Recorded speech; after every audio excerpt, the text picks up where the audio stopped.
Hello everyone, No Respawns here, hope you're doing well. So, Bethesda E3 conference was absolutely awesome, and I just wanted to talk about specifically Fallout 76. I'll discuss the other games maybe in another video, but for now I just want to kind of get into the meat and talk about the stuff that obviously at least I know that you're all interested in. So I'm going to be basically talking over some of the footage from the game as well. So basically I just went through and just kind of grabbed all of the footage that we were shown at the conference, so you can, for those of you who haven't watched it yet, you get to see what the game is like. This right here is the introduction, so this is basically you leaving the vault for the first time. On a quick thing as well, I've got obviously the sound turned quite low, but watch this again, just Google it and have a gander, because basically this is quite a creepy exit to the vault, and I have theories that I think there's some shady shit going on. Well, it's Vault Tech, so of course there's shady shit going on, but this is one of the weirdest, creepiest, slightly awkward exits of Vault ever, and I'm curious to see what actually happens. So anyway, Fallout rather 76 is pretty much everything I was expecting it to be, in quite an awesome way. And in that regard, it just literally feels like a Fallout game with co-op elements to it. I know that some people were panicking that we were getting an MMO, or, you know, a kind of a complete Rust-like, or a Battle Royale game, and that's very, very obviously not the case. What's happening here is we're getting, as Todd Howard mentioned before, he found it almost weird that people seemed to think that they were going to abandon their, you know, single-player roots. Also, just by dint of, you know, practicality, they've got, you know, they would have to effectively just throw away convention of how they develop their games and then go, all right, we're an MMO now. So it's yeah, it's just a bit odd that people keep jumping that conclusion. I'm looking at you, Reddit. Cheer up, Goff. Fuck's sake. Anyway, so basically I'm really excited. By the looks of thing, as you can see the gameplay here, it looks like you can pretty much leave your game open for people to join if you want, or you can set it for private and just have you and your mates playing, or just you play solo, which is kind of exactly, if you see the footage we're showing in a bit, it just basically feels like as if you would have co-op elements in Fallout 4, and I'm absolutely excited for it. The world looks absolutely amazing. I'm liking the new weapons especially. It's very familiar as well. You see, you know, a lot of the gameplay footage is pretty much the same elements, literally the same textures, the same outfits from Fallout 4, but with a whole bunch of new assets added in, which is why this is kind of, as you know, I've mentioned before, this is basically the New Vegas to Fallout 3. You know, it's Fallout 4's New Vegas, effectively, which is quite cool. The building is, that's the thing, obviously, I'm hyped about the most. So you have this thing called the camp, which, as one of my Twitter followers, Istella, pointed out, looks to be like it may be your effective tether to the world, because obviously this is an online game and you'll be joining potentially other people's games now and then. Your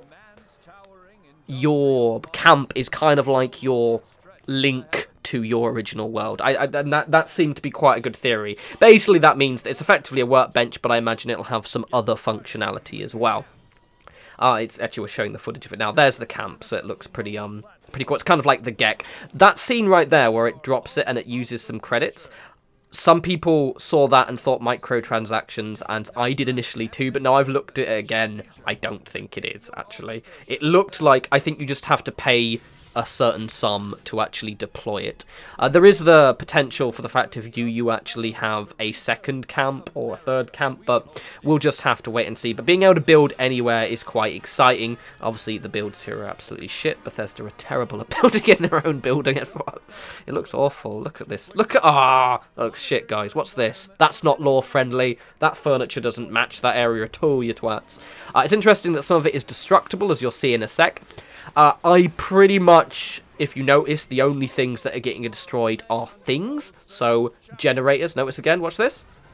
So my guess is, no, I doubt the walls will be destructible, which is good. So you're not going to have your settlements destroyed unless someone nukes it, which is the footage at the end. So, yeah, I'm just absolutely hyped for it. My plan is, I'm a bit overwhelmed because obviously we don't have select settlements we can build anywhere. I love this kind of like Final Fantasy or Monster Hunter-esque, you know, kind of, you know, trophy thing. That's pretty cool. But yeah, because obviously we're not getting a specific settlement, so it's kind of interesting. I'm going to probably spend ages trying to figure out where to build. So I can't wait until they actually release the map fully, and I can see a bit more of the world, so I can go, hopefully I get into the beta, so I can actually, you know, decide where we're going to be building. My plan is potentially to build one giant settlement, but I did notice that when I went to the camp, there's still a settlement limit. And because this is an online game, there is a slight worry with the potential lack of mods. I'm not going to really kind of guess too much here, because it's quite a potentially controversial topic, but I hope we can have an unlimited build limit, or at least the settlement scrap glitch, the store weapon glitch still works. If that still works, I'm happy as hell, you know what I mean? I'm obviously hoping for mods, because I've actually pre-ordered the game on PC, and I'd like some gameplay mods. I obviously hope Eleonora continues making cool clothing, for example, but we will see. I've noticed as well, you may notice that one of them is wearing, there's a new power armor to the left, which is quite cool, but one of them is also wearing the XO1 power armor, and if you know your lore, you know that the XO1 power armor is actually developed by the Enclave, so this is Bethesda basically not necessarily retconning anything, as just deciding to ignore a piece of lore for the sake of having something cool in the game.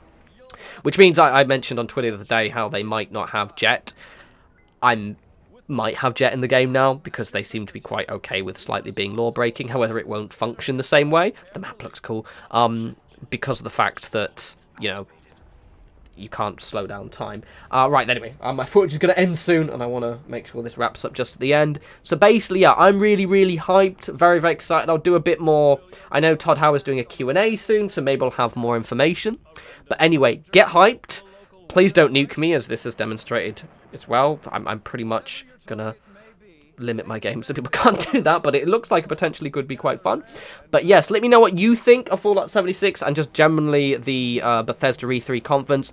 I'm hyped. All of my fears have been assuaded. I'm just really excited for November. So anyway, I'll have a new video up this week. I'm going to be streaming, by the way, so link for my Twitch stream, and I'll talk to you lovely people soon. You take care.